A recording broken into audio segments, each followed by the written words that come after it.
আল্লাহ রাব্বুল ইজ্জত ওয়াল জালাল বলেছেন, ইন্নাল্লাহা লা ইয়াগফিরু আন ইউশরাকা বিহি ওয়া ইয়াগফিরু মা দুনা যালিকা লিমান ইয়াশা। আল্লাহ বললেন, আমরা গত জুমায় আলোচনা শুরু করেছিলাম, আল্লাহ বলছেন তিনি শিরকের গুনাহ ছেড়ে দিবেন না। তিনি শিরকের গুনাহ, আল্লাহ বলছেন আমি শিরকের গুনাহকে মাফ করব না। কিসের গুনাহ? একটু সবাই বলেন না। আল্লাহ বলছেন আমি শিরকের গুনাহ মাফ করব না। তাহলে এছাড়া পৃথিবীতে আরো যত গুনাহ আছে আশা করা যায় তিনি মাফ করে দিতে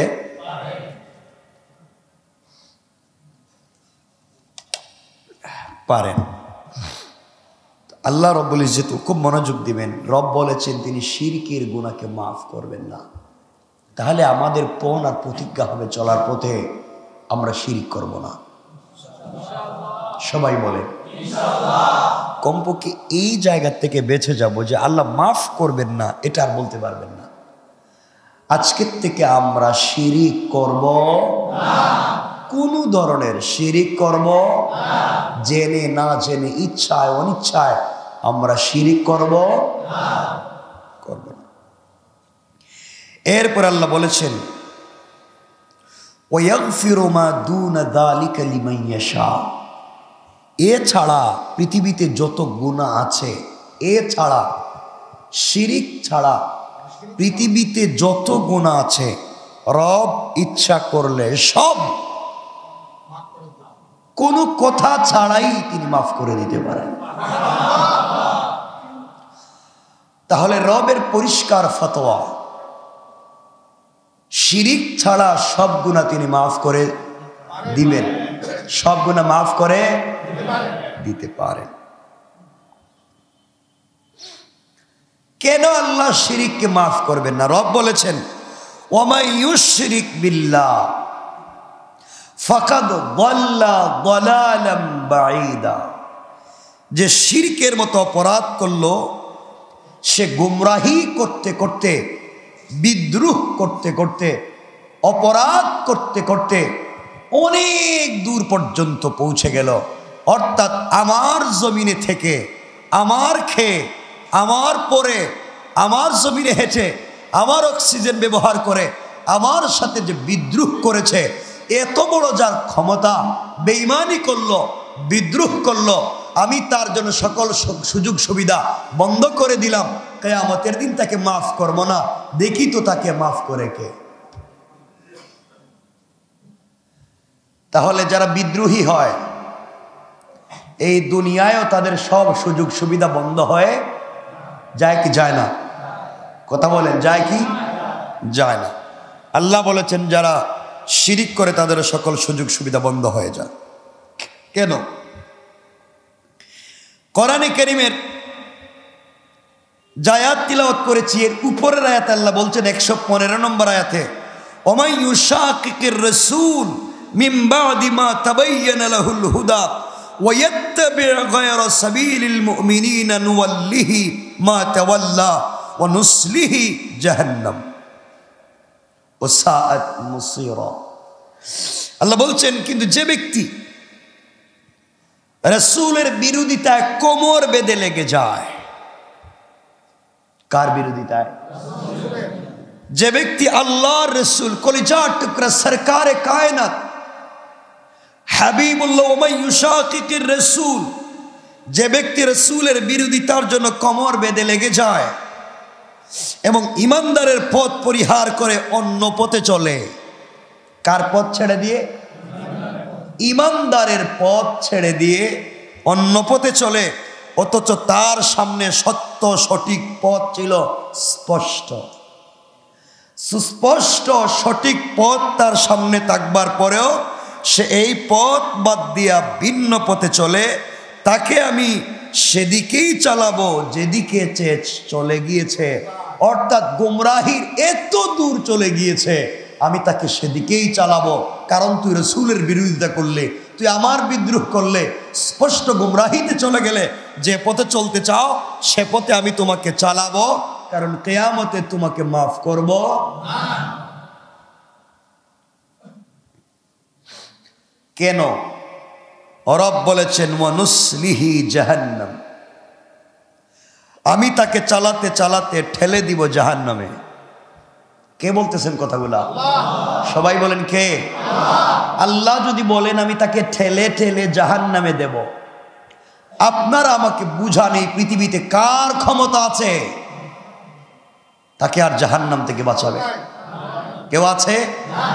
এরপরে বলেছেন ওয়াসাআত মসিরা, এবং সেই নিকৃষ্ট আবাস যা আমি তৈরি করেছি এখানেই থাকবার জন্য দিব। কতটুকুন আল্লাহ রাগ করলে কথা বলতে পারেন? অথচ তিনি বলেছেন আমার হাত দিয়ে বানাইছি গোলাম, এ গোলামকে আমি জাহান্নামে দিতে লজ্জা হয়। আমার হাত দিয়ে বানাইছি গোলাম, তাদেরকে আঘাত করতে শাস্তি দিতে লজ্জা হয়।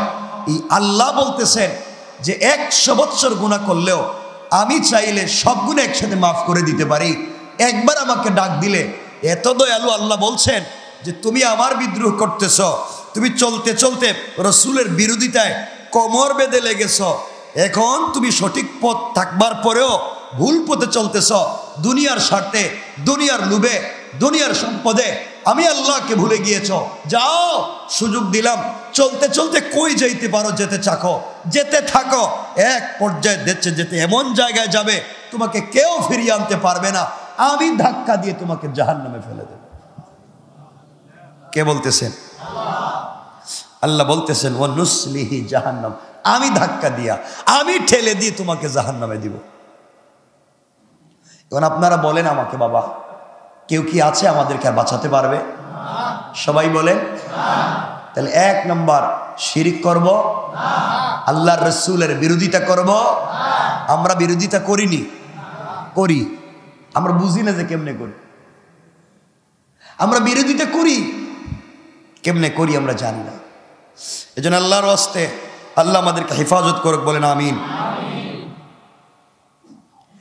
কেন আল্লাহ বললেন এই কথাগুলা? আল্লাহ রাব্বুল ইজ্জত ওয়াল জালাল 17 নম্বর আয়াতে বলছেন ইয়াদউনা মিন দুনিহি ইল্লা ইনাসা, এই ধরনের লোক আল্লাহকে বাদ দিয়ে তারা দুনিয়ার দেব দেবীর পূজায় লেগে গিয়েছে, দুনিয়ার পূজায় লেগে গিয়েছে, দুনিয়ার অন্ধ মুহে পড়ে গিয়েছে, দুনিয়ার লোভ লালসায় পড়ে গিয়েছে, দুনিয়ার পূজা করে, সম্পদের পূজা করে, সম্পত্তির পূজা করে, নেতার পূজা করে, লিডারের পূজা করে, ক্ষমতার পূজা করে, সম্পদের পূজা করে, পাওয়ারের পূজা করে, এখানেই ক্ষমতা মনে করে। তারা জানে না আমি রব যদি ক্ষমতাকে ধরি, আমি যদি রব কারো সম্পত্তিকে ধরি, তাহলে বেইজ্জত করে দুনিয়ার থেকে বিদায় না দিয়ে ছাড়ি না। কে বললেন? আল্লাহ। এরপরে বলছেন ওয়াইয়াদউনা ইল্লা শাইতানাম মারিদা, আল্লাহ বলছেন যারা বিদ্রোহ হয়ে যায় তারা শয়তানের পূজা করে। সুতরাং যারা আল্লাহকে বাদ দিয়ে দেয়, শিরিক করে, যারা রাসূলের বিদ্রোহ করে, তারা পূজা করে কার? সবাই বলেন না কার? সবাই বলেন কার? শয়তানের। কার? শয়তানের। আল্লাহ খুব কষ্ট পেয়ে বলছেন, প্রথমে বলছেন যারা রাসূলের বিরোধিতা করে, বিরোধিতায় কোমর বেঁধে লেগে যায়। এরপরে বলছেন যারা শিরিক করে, এরপরে বলছেন এরা বিদ্রোহ করেছে এবং শয়তানের পূজা করে। আল্লাহ এরপরে রাতে বলেছেন লানাহুল্লাহ, আল্লাহ বলেন আল্লাহ যাকে অভিশপ্ত করেছেন, এই কাজ যারা করে তাদেরকে অভিশপ্ত করেছেন কে? কথা বলেন কে? তাদেরকে ওখান থেকে কেউ বাঁচিয়ে আনতে পারবে? বাঁচিয়ে আনতে পারবে না। সুতরাং এখান থেকে আমাদেরকে বের হয়ে আসতে হবে। এরপর আল্লাহ রাব্বুল ইজ্জত ওয়াল জালাল কোরআনে কারীমের 6 নম্বর সূরা সূরা আনআমের 88 নম্বর আয়াত, রুকু নম্বর 10, পারা নম্বর 7, রব বলেছেন যালিকা হুদাল্লাহি ইয়াহদি বিহি মাইয়াশাউ মিন ইবাদিহি। আল্লাহ বলছেন আল্লাহর হিদায়াত নিজের বান্দার মধ্য থেকে তিনি যাকে চান তাকে সাহায্য করেন, হিদায়াত দান করেন। পড়েন সুবহানাল্লাহ। আল্লাহ যাকে চান আল্লাহর হিদায়াত হচ্ছে আল্লাহ যাকে চান তাকে নিজে সাহায্য করেন। কে সাহায্য করেন? আল্লাহ। এবং তিনি বলছেন আমি তাকে দান করি। সুবহানাল্লাহ বলেন। এরপরে বলছেন ওয়ালাউ আশরাকু লাহাবিতা আনহুম মা কানু ইয়ামালুন, কিন্তু যদি এত কিছুর পরেও কেউ শিরিক করে লাহাবিতা আনহুম, তার জিন্দেগির সব বন্দেগি বরবাদ। কে বলছেন? কেন বলছেন? কথা বলেন না। আমি যেটা বুঝাতে চাই দেখেন, রব বলছেন এত কিছু আমি দিতে পারি, এরপরেও বলছেন ওয়ালাউ আশরাকু লাহাবিতা আনহুম মা কানু ইয়ামালুন, এরপরেও যদি কেউ শিরিক করে আমি তার পুরা জিন্দেগির বন্দেগি বরবাদ করে দেব। লাহাবিতা আনহুম, পুরা জিন্দেগির বন্দেগি বরবাদ, মা কানু ইয়ামালুন। এখন আমাকে বলেন আল্লাহর ওয়াস্তে আমরা শিরিক করতে যাব? আপনাদের বিশ্বাস হয় এটা যে শিরিক করলে পুরা জিন্দেগির বন্দেগি বরবাদ হয়ে যাবে? আপনারা আমাকে সত্য কথা বলেন, বিশ্বাস হয়? আমাকে বলেন বিশ্বাস হয়? শিরিক করব? এই উদাহরণ আমি আরো আগে দিয়েছি, আপনাদেরকে 1 মিনিটে বলি, অনেকবার দিয়েছি, দেখেন তো কেমনে যায়। এক ব্যক্তি আমাদের মসজিদে আজকের জুমার সালাত পড়ার জন্য মসজিদে আসলো। আসার সময় ঘর থেকে বের হইয়া আসার সময় সুন্নত মতো পোশাক পরলো, দামি পারফিউম আতর ব্যবহার করলো, মেসওয়াক করলো, এরপরে বাম্পা দিয়ে ঘর থেকে বের হলো, এরপরে ঘর থেকে বের হওয়ার দোয়া পড়লো, এরপরে রাস্তার ডাইন পাশ দিয়ে হেঁটে হেঁটে বিনোদ বিবি মসজিদে আসলো, এসে ডান পা দিয়ে মসজিদে ঢুকলো, ঢুকে দোয়া পড়লো আল্লাহুম্মা ইফতাহলি আবওয়াব রাহমাতিক। এরপরে মসজিদে আসলো, সুন্নত মতো নামাজ পড়লো জুমার। যাওয়ার সময় আল্লাহর কাছে কাঁদতে কাঁদতে বুক বাসাইয়া দিয়া বের হয়ে গেল। যাওয়ার সময় বাম পা দিয়ে বের হলো, দোয়া পড়লো আল্লাহুম্মা ইন্নী আসআলুকা মিন ফাদলিক, আল্লাহ তোমার ফজল আর করম নিয়ে বের হয়ে চলে যাচ্ছি, তোমার কাছে সব সাহায্য চাচ্ছি। সব বইলা বের হয়ে গেল। আবার তসবিহ পড়তে পড়তে রাস্তার ডাইনে চলতে চলতে বাড়িতে গেল। আপনারা আমাকে বলেন এই লোকটা ঘর থেকে বের হইয়া মসজিদে আসা এবং মসজিদ থেকে বের হইয়া গড়ে যাওয়া সকল কাজ কর্ম সুন্নত মোতাবিক করছে কিনা? সবাই একটু বলেন না আমাকে, সবাই বলেন করছে কিনা? সব করেছে সুন্নত মোতাবিক। কিন্তু আল্লাহর বান্দা একটা ভুল করেছিল, ভুলটা হলো ওযু করে নাই। কি করে নাই? এখন বলেন নামাজ হইছে, রুকু হইছে, সেজদা হইছে, তেলাওয়াত হইছে, ভুল করছে কয়টা? সবাই বলেন কয়টা? নষ্ট হয়েছে কতটুকু? অংশ না পুরা? সবাই বলেন। এক ভুলে যেমন পুরা নামাজ বরবাদ, রব বলেছেন এক ভুল শিরিক করলে পুরা জিন্দেগির লাহাবিতা আনহুম, পুরা জিন্দেগির বন্দেগি বরবাদ। বলেন নাউজুবিল্লাহ। আমি কি বুঝাতে পারতেছি আপনাদেরকে? আমি গত জুমা থেকে শুরু করছি, আমি আরো কথা বলতে চাই শিরিকের উপরে। আমার ভয় হচ্ছে, আমার সত্যি ভয় হচ্ছে। আমি একটা হাদিস পড়ে আমি ভয় পেয়ে গেছি। আল্লাহ রসুল বলছেন মানুষ কিয়ামতের দিন আমার সাহাবায়ে কেরামের চাইতে আরো বেশি সেজদা নিয়া, আমার সাহাবায়ে কেরামের চাইতে আরো বেশি তাসবিহ নিয়া, তাহাজ্জুদ নিয়া, আমার সাহাবায়ে কেরামের চাইতে আরো বেশি আমল নিয়ে হাজির হবে কিয়ামতের দিন আল্লাহর কাছে। কিন্তু যাওয়ার সময় জাহান্নাম ছাড়া কোনো পথ নাই।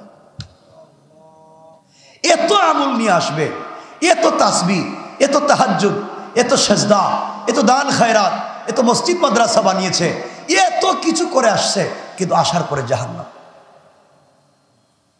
রাসূল বলতে বলতে বললেন এর কারণ হচ্ছে শিরিক। কোন জায়গায় চলার পথে কখন শিরিক করে ফেলেছে, আর আল্লাহ রাগ করে ফেলেছেন, সব বরবাদ করে রেখে দিয়েছে। এজন্য বাবা আমার উপরে রাগ করবেন না। আল্লাহর ওয়াস্তে আপনি কি করেন আমি জানতে চাই না, কোন পীর সাহেবের মুরিদ হয়েছেন এটাও জানতে চাই না। আমি আল্লাহর ওয়াস্তে এটাই জানতে চাই, যা জিন্দগিতে করেন আল্লাহর ওয়াস্তে দুহাত জোড় করে বলছি শিরিক করবেন না। বলেন ইনশাআল্লাহ। আমি আমার জন্য বলতেছি না, আপনাদের জন্য বলতেছি। বড় কষ্ট করে নামাজ পড়তেছেন, বড় কষ্ট করে ফজরের সময় উঠেন, বড় কষ্ট করে তাহাজ্জুদ অনেকে পড়েন, বড় কষ্ট করে তাসবিহ পড়েন, বড় কষ্ট করে কোরআন শরীফ পড়েন, সব করেন, বড় কষ্ট হয়। কিন্তু যদি শিরিক হয়ে যায়, যদি হয়ে যায়, যদি হয়ে যায়, যুবকদেরকে বলছি ভাই, তোদেরকে দু হাত জোড় করে পায়ে ধরে বলছি, প্রতিদিন কতবার মোবাইল বের করে দেখো, মোবাইলের স্ক্রিন দেখো, মোবাইল চালাও, ল্যাপটপ চালাও, সময় করে কম্পিউটার চালাও। তোমার কি মনে হয় না কতবার তুমি মোবাইল দেখলা, প্রতিদিন কতবার মোবাইল হাতে নিয়ে দেখলা? তোমার কি একটাবার মনে হয় না যে আমি যদি এর 100 ভাগের 1 ভাগ কোরআন হাতে নিয়ে পড়তাম, 100 ভাগের 1 ভাগ যদি কোরআন হাতে নিয়ে পড়তাম, তোমার কি এটা মনে হয় না তুমি একটাবার কোরআন শরীফ পড়ো না, একটাবার কোরআন ধরো না, অথচ তোমার এই মোবাইল তোমাকে জাহান্নামে নিয়ে যাবে আর কোরআন তোমাকে জান্নাত পর্যন্ত সুপারিশ করে নিয়ে যাবে? কেন? কেন? কি হয়েছে? আল্লাহকে ওয়াস্তে, আল্লাহকে ওয়াস্তে আমরা আজকে থেকে দুটা কাজ করব। 1, শিরিক করব না, 2, কোরআন তেলাওয়াত ছাড়ব না। আমাকে এতটুকুন কথা দেন আপনারা, আমাকে না, আমরা আল্লাহর সাথে, আমিও কথা দিচ্ছি আল্লাহকে। সবাই হাত ওঠান, সবাই বলেন আল্লাহ, আজকের থেকে কোনো সময় শিরিক করব না, জেনে না জেনে, ইচ্ছায় অনিচ্ছায়, বুঝে না বুঝে শিরিক করব না। বলেন ইনশাআল্লাহ। তেলাওয়াত ছাড়ব না ইনশাআল্লাহ। অনেকে তেলাওয়াত পারেন না, কোরআন শরীফ কিন্তু বুকে লাগাইতে পারবেন, বুকে লাগায়। এখানে লম্বা ঘটনা আছে, আমি ঘটনাতে যাব না। এক বেচারা কোরআন শরীফ তেলাওয়াত করতে পারতো না, মরার সময় বড় আফসুস, বড় আফসুস, তেলাওয়াতটা শিখলাম না, বুড়া বয়স হয়ে গেছিস, তেলাওয়াতটা শিখলাম না, শুধু কান্দে, বুকে জড়াইয়া কান্দে। কবরে যাওয়ার পরে ফেরেশতারা তাদের প্রশ্ন করছে, একটা উত্তরও দিতে পারে না, একটা জবাবও দিতে পারবে না। আল্লাহ রব্বুল ইজ্জতুল জালাল বলবেন, ফেরেশতারা, আমারই বান্দারে তোমরা কষ্ট দিচ্ছ, প্রশ্ন করতেছ, আল্লাহ তো জবাব দেয় না। হঠাৎ করে ফেরেশতারা দেখেন তাদের সামনে কে যেন দাঁড়িয়ে দাঁড়িয়ে তাদের সাথে কথা বলার জন্য দাঁড়িয়ে আছে। ফেরেশতারা বললেন, বাবা আপনি কে? কবরের ভিতরে আল্লাহ আমাদেরকে পাঠাইছেন, আপনি কে? জবাব দিচ্ছে, আমি আল্লাহর কোরআন। তো আপনি কবরে আসছেন কেন? কোরআন ডাক দিয়ে বলতেছে, শোনো, তোমরা ওই বান্দারে প্রশ্ন করতেছো, এ কিচ্ছু বলতে পারে না, আমি সাক্ষী দিচ্ছি, কোরআন কিচ্ছু না পারলেও, কিচ্ছু না বুঝলেও, কাউকে না ভালোবাসলেও মরার আগে আমাকে বড় ভালোবেসে এসেছে। পড়তে পারতো না, বুকে লাগাইয়া শুধু কাঁদতো, আফসোস করতো, আমি পড়তে পারি না, চোখেও ঠিক মতো দেখি না। এই যে ভালোবাসা আমার সাথে রেখেছে, আজকে কবরে কেউ তার পাশে নাই, আমিও ভালোবেসে তাকে আগলে ধরে রাখবো। আল্লাহু আকবার বলেন। কেউ তাকে আযাব দিক, কষ্ট দিক পারবে না। কোরআন, আল্লাহর ওয়াস্তে বলছি, আপনারা, কোরআন হচ্ছে জীবন্ত মুআজিজা, কোরআনকে ধরেন। আমিও আসলে বুঝি না, আমিও বুঝি না, রাত দিন কত কাজে থাকি, কত কিছু করি, কয়বার কোরআন শরীফ পড়ি, কয়বার? এজন্য জোয়ান যারা আছো ভাই, পৃথিবীর সব শিখলা, কোরআন শিখলা না, এই ব্যর্থতা নিয়ে কেমনে মরবা?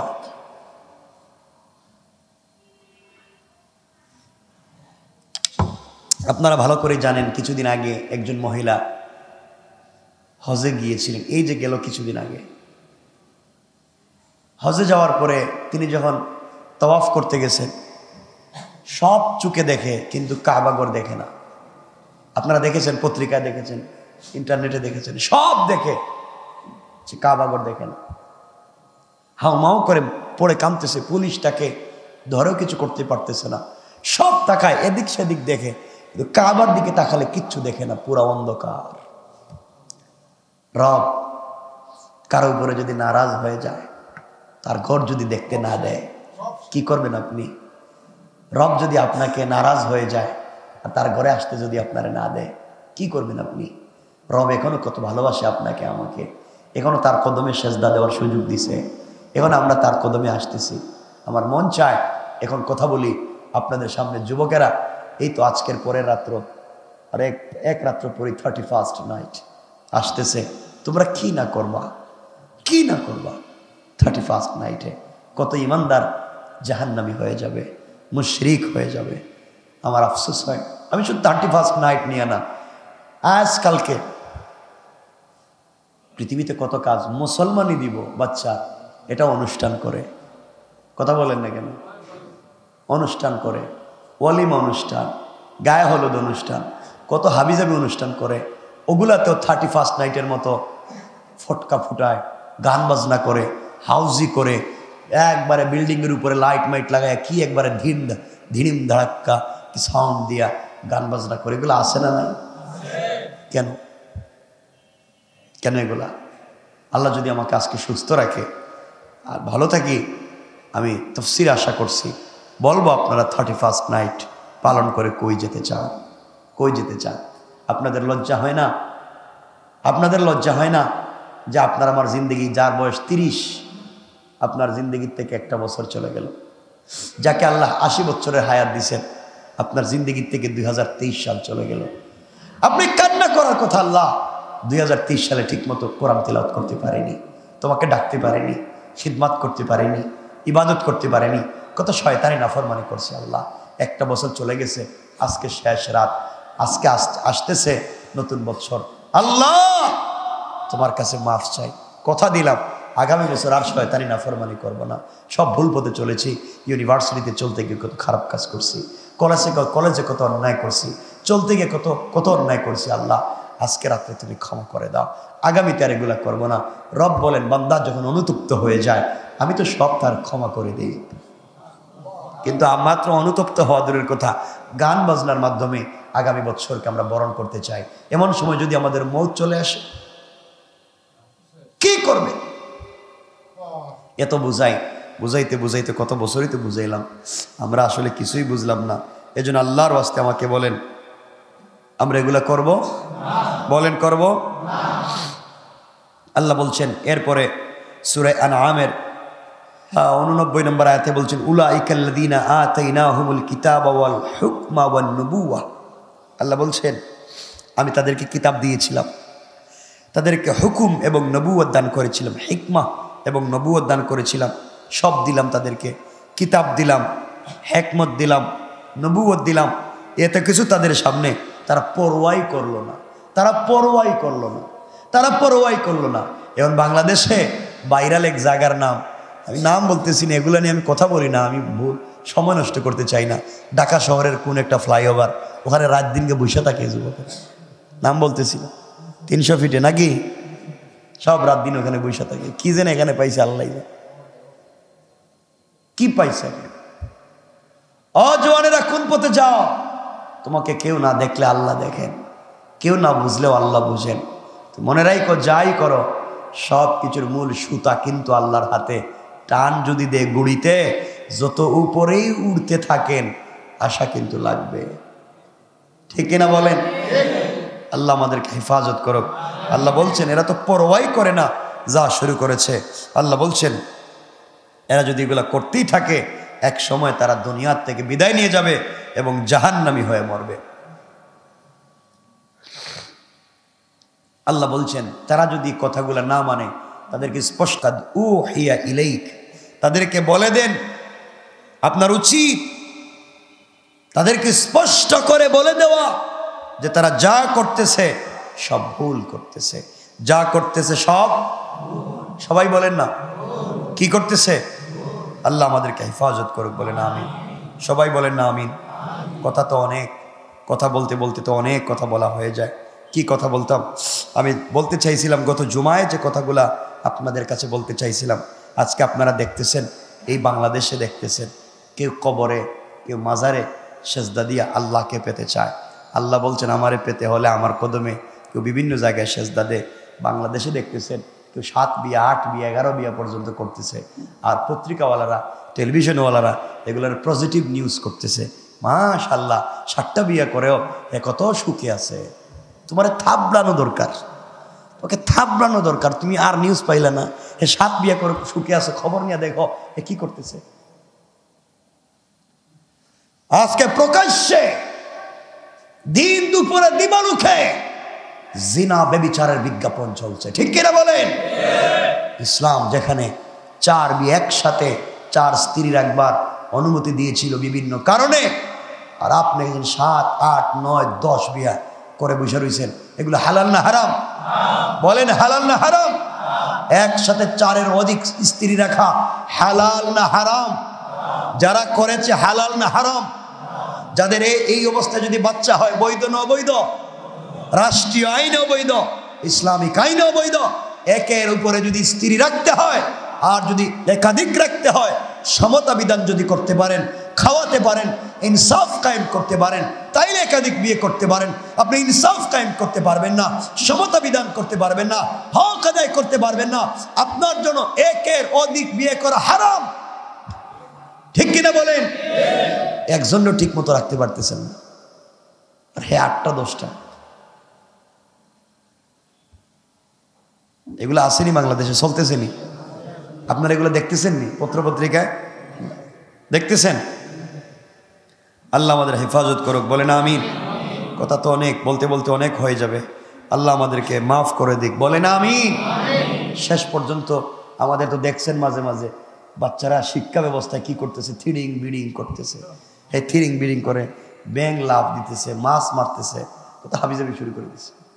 ডিম বানাইতেছে কেমনে, ডিম কেমনে কি করা লাগবে, ওগুলো আমি এগুলো বলতে চাই না। কি হয়ে যাচ্ছে আমাদের, হ্যাঁ? ডিম আমাদের এতদিনকে মানুষকে ডিম ভাজি করতে চিনতো না বোধহয়, এবার নতুন করে একটা রেসিপি বাইর করছিল, হ্যাঁ, আলু ভর্তা। পৃথিবীর বাচ্চারা ক্লাস 1 to 3-তে কেমনে তারা হেলিকপ্টার বানাবে, কেমনে তারা রকেটে যাবে, বাচ্চারা যখন এই চিন্তা করতেছে, আমরা তখন সবাই মিলে আলু ভর্তা বানাইতেছি। এগুলো বাদ দিতেছি। আমি শুধু আপনাদেরকে কথা বলতে চাচ্ছি, আসলে আমরা কোথায় চলে যাচ্ছি আপনারা আসলে বুঝতেছেন না, আসলে আপনারা বুঝতেছেন না। আবার বলছি, আপনারা আসলে বুঝতেছেন না।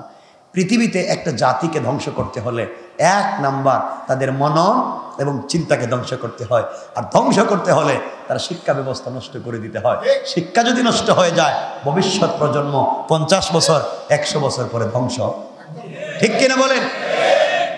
একটা জাতিকে যদি ধ্বংস করতে হয়, তার ইতিহাসকে বিকৃত ঘটাও, তার শিক্ষা ব্যবস্থা বিকৃত ঘটাও। আর একটা দেশকে যদি পঙ্গু করে দিতে হয়, তাহলে তার অর্থ ব্যবস্থাকে ধ্বংস করে দাও। ঠিক কিনা বলে? আমরা মহা একটা বিপদে পড়ে যাচ্ছি ভাই। আর কই যাবেন আপনারা? আল্লাহর রাস্তে থিডিং বিডিং যাই করে বাচ্চারা দিন শিখান, আল্লাহর রাস্তে দিন শিখান। আমার ভয় হচ্ছে মরার পরে কি হইতে পারে আমাদের জানি না। এই জন্য আজকালকে আপনারা সহযোগিতা করতেছেন, সহযোগিতা মানসিকভাবে করতেছেন, সাপোর্ট দিচ্ছেন।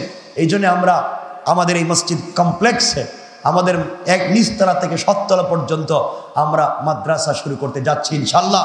এবং আমার বিশ্বাস এখান থেকে ট্যালেন্টেড ছাত্র তৈরি হবে, এখান থেকে তৈরি হবে মাদ্রাসার ছাত্ররা।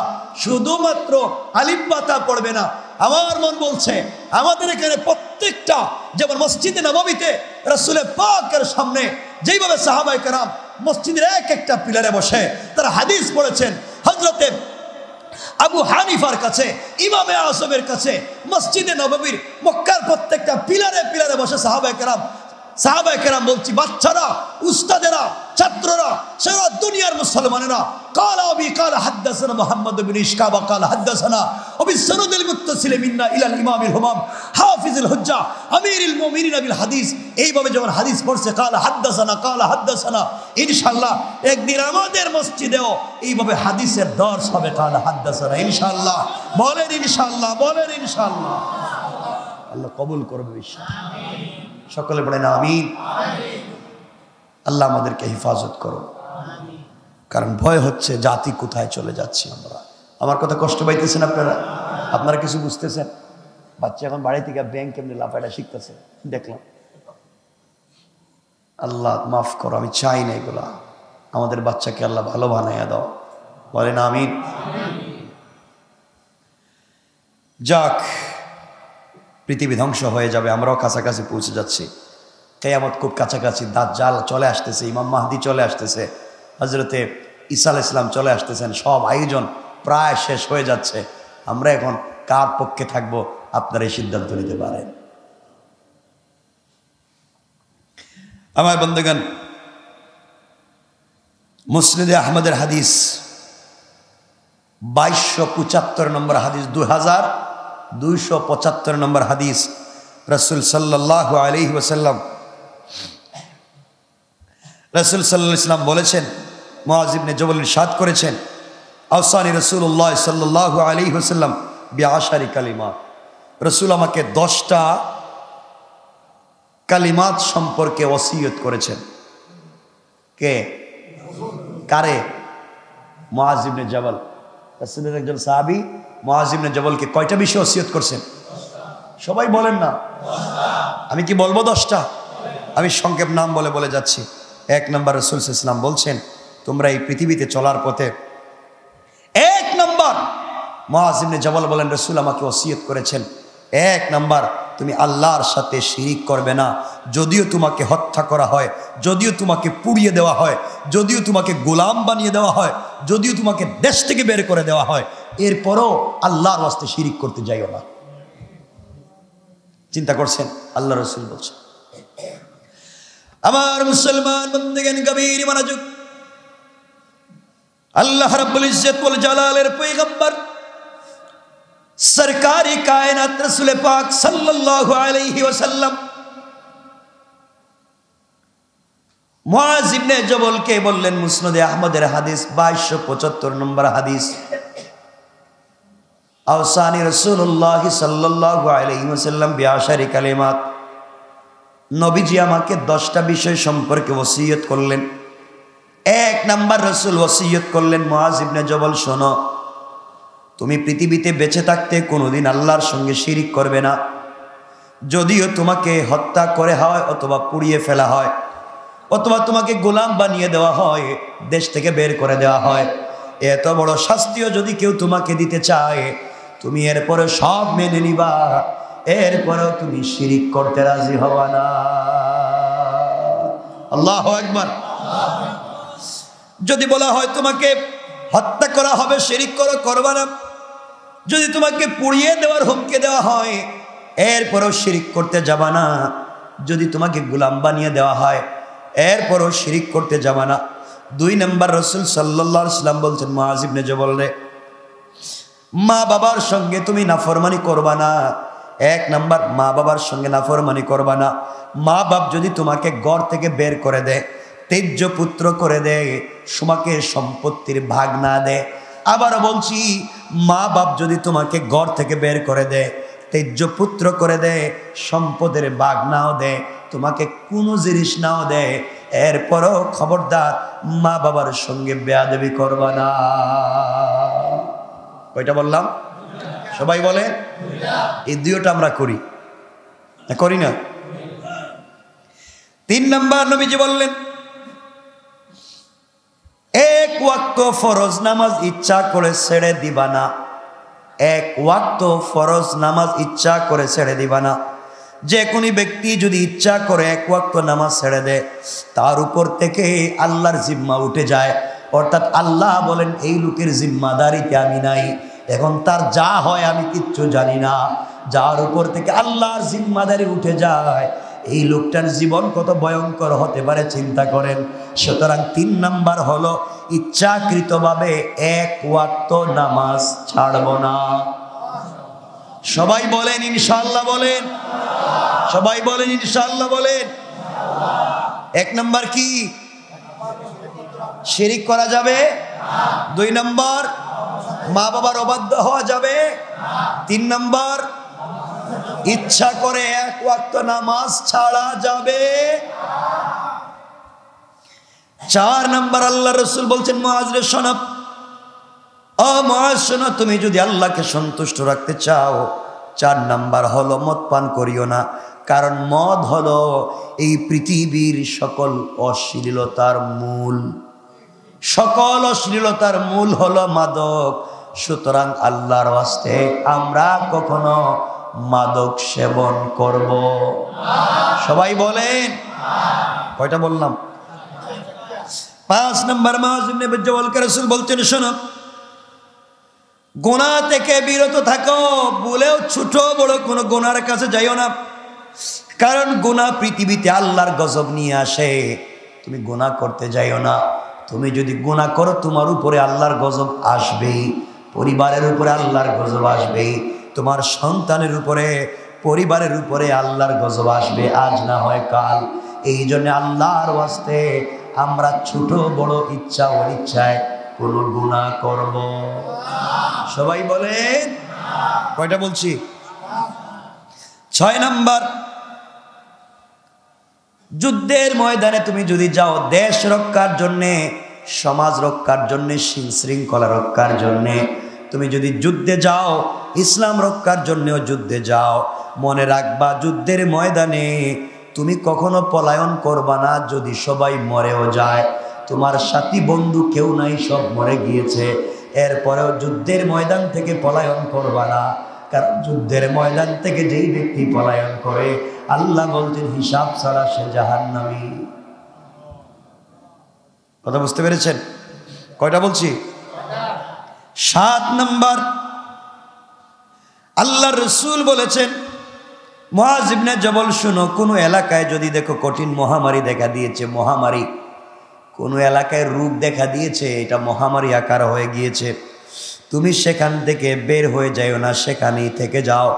যদিও সবাই মরে যায়, সবাই আক্রান্ত হয়ে যায়, এরপরেও সেখানে থাকো, বের হয়ে যাও না, ভয় করো আল্লাহকে, হেফাজত করে দিব আমি আল্লাহ।